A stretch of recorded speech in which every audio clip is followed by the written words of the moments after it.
प्रदेश cabinet की बहुत ही महत्वपूर्ण बैठक हुई। उस बैठक में कुल 14 प्रस्ताव पास हुए। 4 प्रस्तावों के बारे में हमारे आदरणीय पर्यटन मंत्री जी ने और लोक निर्माण विभाग की जो महत्वपूर्ण एक परियोजना थी उसके बारे में आदरणीय वित्त मंत्री हमारे वरिष्ठ साथी आदरणीय खन्ना जी ने पूरा आपको बताया है। इसके अलावा जो महत्वपूर्ण हमारे सामने था, एक विषय लखनऊ में national centre for disease control NCDC का एक केंद्र यहाँ पर खुलना है। लखनऊ के सरोजिनी नगर में उसके लिए ज़मीन चिन्हित कर ली गई है और उसको लीज पर दिया जाना है NCDC को, national centre for disease control को। और उनकी शर्त ये थी कि जो निःशुल्क ज़मीन देगा वहीं वो खोलेंगे। पूरे भारतवर्ष में ऐसे 6 सेंटर खोले जाने हैं, उसमें लखनऊ का भी चयन हुआ है। तो निःशुल्क ज़मीन दिए जाने को लेकर के हम लोग यहाँ आए थे।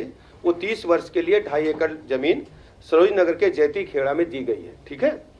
दूसरा एक महत्वपूर्ण मामला था, हमारे जो चिकित्सा विभाग में लैब असिस्टेंट के पद होते हैं और उन लोगों की काफ़ी समय से डिमांड थी कि लैब टेक्नीशियन के पद पर उन्हें प्रमोट किया जाए। इस विषय में माननीय न्यायालय में भी कई बार मुकदमेबाजी हुई। तो सरकार ने निर्णय लिया है कि 25% लैब असिस्टेंट को और शेष को वो सीधी भर्ती के माध्यम से भरेंगे लैब टेक्नीशियंस को।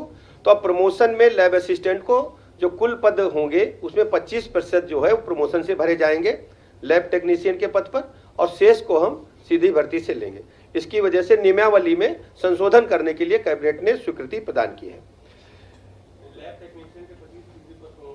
हाँ, लैब टेक्नीशियन के 25% पद जो हैं वो प्रमोशन से भरे जाने के लिए नियमावली में संशोधन आज कैबिनेट ने किया है।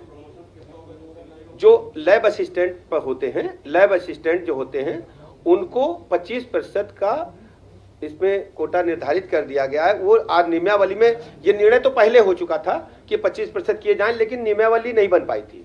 नियमावली न बनने के कारण काफी समय से मुकदमेबाजी हो रही। आज कैबिनेट ने निर्णय लेकर के इसको 25% और 75% बंटवारा करते हुए इसको नियमावली में संशोधन अनुमति दे दी है। इसके अलावा चिकित्सा शिक्षा अनुभाग में हमारे पास जो KGMU है वहां पर अधीक्षक आवास, पुराना नर्सिंग हॉस्टल एवं सर्वेंट क्वार्टर्स बने थे। उनको ध्वस्तीकरण के लिए हम लोग कैबिनेट में आए थे और कैबिनेट में आने का कारण ध्वस्तीकरण के साथ साथ जो उसकी कुल मूल्य था उसको ध्वस्तीकरण के बाद जो नीलामी में धनराशि आएगी उसको शेष धनराशि को बट्टे खाते में डालने के लिए हम लोग कैबिनेट में आए थे। और अगला विषय चिकित्सा शिक्षा अनुभाग का ही था। ग्रेटर नोएडा में हमारे पास राजकीय आयुर्विज्ञान संस्थान है जिसको चिकित्सा अनुभाग चलाता है, चिकित्सा शिक्षा विभाग चलाता है। और इसमें हॉस्पिटल की बिल्डिंग जो थी वो हमारे पास मिल गई थी, उसमें हॉस्पिटल हम रन कर रहे हैं। और उसके पास में हमको जो गौतम बुद्ध यूनिवर्सिटी है उसके कैंपस में हमने अभी एकेडमिक ब्लॉक के लिए जगह किराए पर ले रखी है। बिल्डिंग पास में ही लगभग 56 एकड़ लैंड खाली पड़ी थी जिसको खरीदने का प्रस्ताव ग्रेटर नोएडा अथॉरिटी से हमने लिया था, लेकिन उनका कहना था कि हमें इसका भुगतान करिए। उनके पास इस भुगतान के लिए 414.05 करोड़ रुपए का था प्रस्ताव, जबकि राजस्व विभाग का कहना था कि 720.33 करोड़ रुपए अथॉरिटी पर अभी हमारे बाकी हैं सरकार के। क्योंकि जो जमीन एक्वायर हुई थी किसानों को तो भुगतान कर दिया गया था उस समय, लेकिन ग्राम समाज की जो जमीन थी वो अभी ग्रेटर नोएडा अथॉरिटी ने भुगतान नहीं किया था।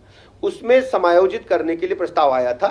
तो निःशुल्क जो है ये राजकीय आयुर्विज्ञान संस्थान को जो 56 एकड़ लैंड है उसको देने के लिए प्रस्ताव स्वीकृत किया गया है। इसके अलावा लोक निर्माण विभाग के बारे में अभी माननीय वित्त मंत्री जी ने बताया। गोपन अनुभाग में एक विशेष काम था ये कि अभी तक आप देखते थे कि जो पदनाम था, पहले अनुसचिव, उप सचिव, फिर धीरे धीरे सचिव हुआ, फिर प्रमुख सचिव हुआ। अब वहां पर अपर मुख्य सचिव का पद भी है और उस पर काफी समय से लोग काम कर रहे हैं। तो उसके लिए अपर मुख्य सचिव जो है वो गोपन अनुभाग ने आज प्रस्ताव दिया, उस पर हम लोगों ने इसको स्वीकृति प्रदान की है। इसके अलावा होमगार्ड्स अनुभाग में होमगार्ड के जो पहले जो हमारे अधिकारी हैं उनको इंसास राइफलें दी जा चुकी हैं, ट्रेनिंग काम कर रहे हैं। कुछ अधिकारियों को पिस्टल दी गई थी और अभी 153 पिस्टल को खरीदने का प्रस्ताव होमगार्ड अनुभाग ने दिया अधिकारियों को देने के लिए, उसको भी स्वीकृति प्रदान की है। इसके अलावा जो न्यायिक सेवा नियमावली है, अभी तक इसमें विकलांगों का कोटा तय नहीं था, अब सभी जो हमारे आरक्षण है उसके साथ साथ दिव्यांगों को भी इसमें 4% दे दिया गया है। इसके अलावा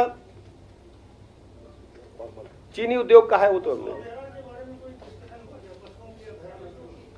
नहीं, अभी इसमें कैबिनेट नहीं, लेकिन उसमें जल्दी हम आपके समझ आएगा, आपको बताएंगे। नहीं, 14 हो गए, 14 हो गए, बाकी रूटीन 14 पूरे हो गए।